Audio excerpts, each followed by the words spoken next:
ദൈവത്തിൻ്റെ നല്ല നാമം ഈ പ്രഭാതത്തിൽ വീണ്ടും വാഴ്ത്തപ്പെടുമാറാകട്ടെ.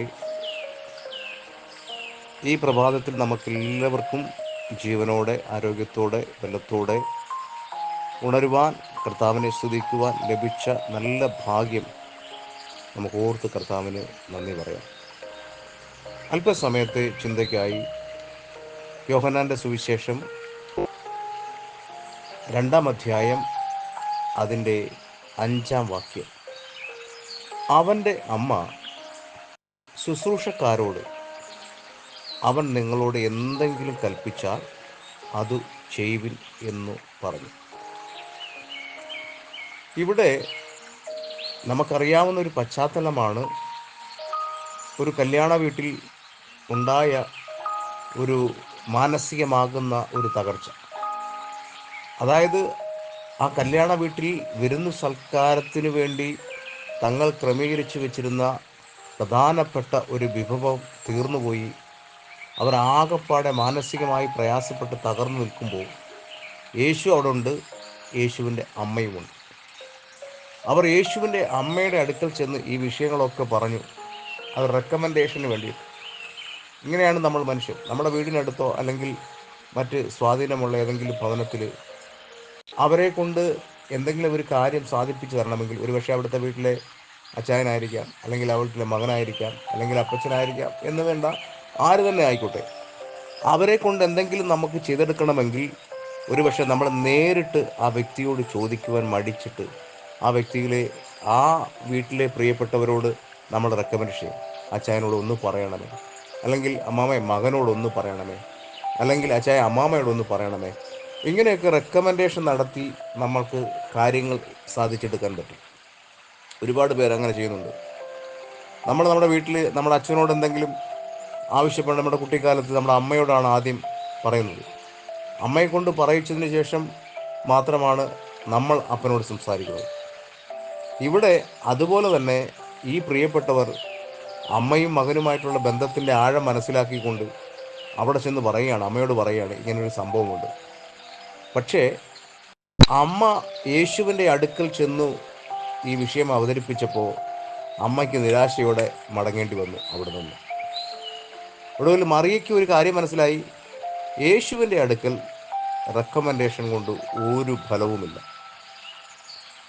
ഒരു ശുപാർശയ്ക്കും മുമ്പിൽ പ്രവർത്തിക്കുന്ന ദൈവമല്ല.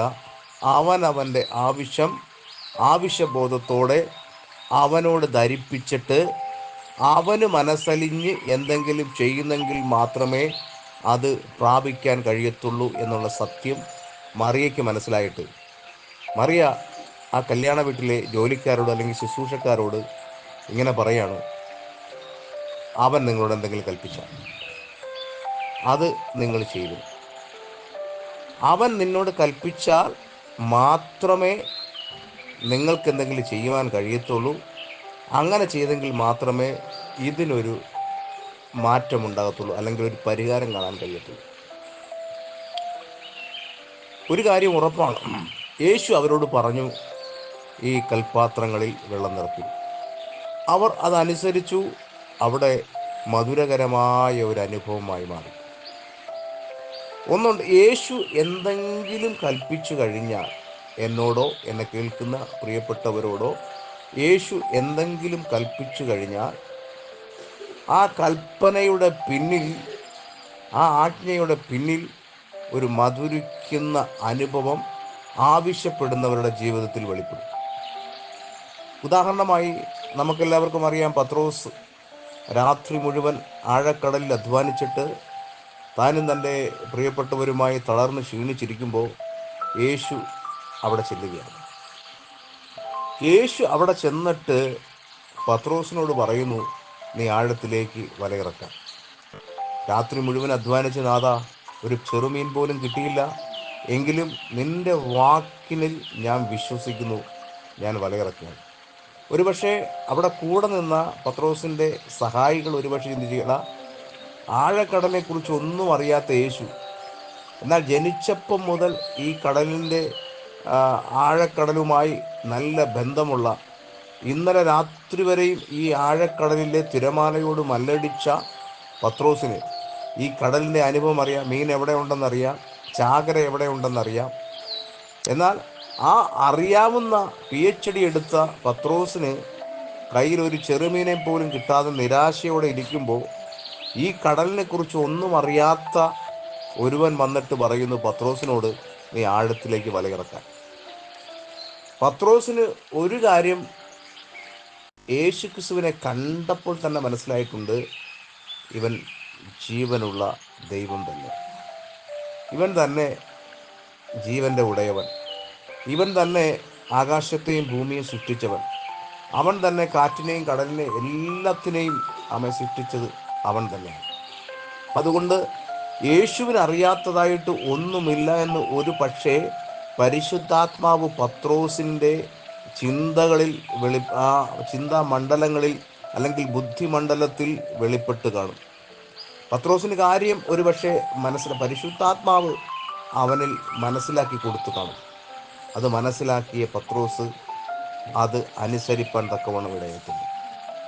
ഇന്നലകളിൽ ശൂന്യമായ സ്ഥലത്ത്, ഇന്നലകളിൽ നിരാശയായ സ്ഥലത്ത് യേശുവിൻ്റെ വാക്കിനെ കേട്ട് അനുസരിച്ചുകൊണ്ട് അവൻ പടകിറക്കിയപ്പോൾ അടയാളത്തോടെ വല പൊട്ടുമാറ് മത്സ്യക്കൂമ്പാരത്തെ കൂട്ടത്തെ കിട്ടിയ ഒരനുഭവം നമുക്ക് തിരുവചനത്തിൽ വായിച്ചറിയാൻ കഴിയും. അങ്ങനെയെങ്കിൽ ഇന്ന് പ്രഭാതത്തിൽ ഒരു തീരുമാനമെടുക്കാൻ നമുക്ക് കഴിയട്ടെ, യേശു പറയുന്നത് അനുസരിക്കാം. ചിലപ്പോൾ ചില കാഠിന്യമുള്ള കാര്യമായിരിക്കാം, ചിലപ്പോൾ നമ്മുടെ ഹൃദയത്തിനകത്ത് ഏറ്റവും പ്രിയപ്പെട്ടതായി നമ്മൾ കൊണ്ടു നടക്കുന്ന പലതിനെ ആയിരിക്കും യേശു പറയുന്നത് ഉപേക്ഷിക്കാൻ. നമുക്കൊരു പക്ഷേ മാനുഷികമായി ചിന്തിച്ചു കഴിഞ്ഞാൽ ചെയ്യുവാനോ ചിന്തിക്കുവാനോ കഴിയാത്ത തരത്തിൽ പ്രയാസമുള്ള കാര്യമായിരിക്കും. പക്ഷേ ആ യേശുവിൻ്റെ വാക്കിനെ കേട്ട് അനുസരിച്ചാൽ ഉറപ്പായും അതിനൊരു പ്രതിഫലം കാണുവാൻ തക്കവണ്ണം ഇടയായിട്ടുണ്ട്. പ്രിയമുള്ളവരെ, ഈ പ്രഭാതത്തിൽ ഒരു പ്രാവശ്യം കൂടി നമ്മൾക്ക് അനുസരണയുള്ള ദൈവമക്കളായി തീരാം. അനുസരിക്കുന്നവരായി നമുക്ക് മാറിക്കൊണ്ട് തീരുമാനമെടുത്തുകൊണ്ട് ദൈവത്തിൽ നിന്ന് അനവധി നന്മകൾ, സന്തോഷങ്ങൾ, അനുഗ്രഹങ്ങൾ പ്രാപിക്കാമെന്ന് നിങ്ങളെ ഞാൻ ഓർമ്മിപ്പിച്ചുകൊണ്ട് നിങ്ങൾക്ക് വേണ്ടി പ്രാർത്ഥിക്കാമെന്ന് വാക്കു പറഞ്ഞുകൊണ്ടും നിങ്ങളെ അനുഗ്രഹിച്ച് ആശംസിച്ചുകൊണ്ട് ഞാൻ എൻ്റെ വാക്കുകൾ ഉപസംഹരിക്കുന്നു.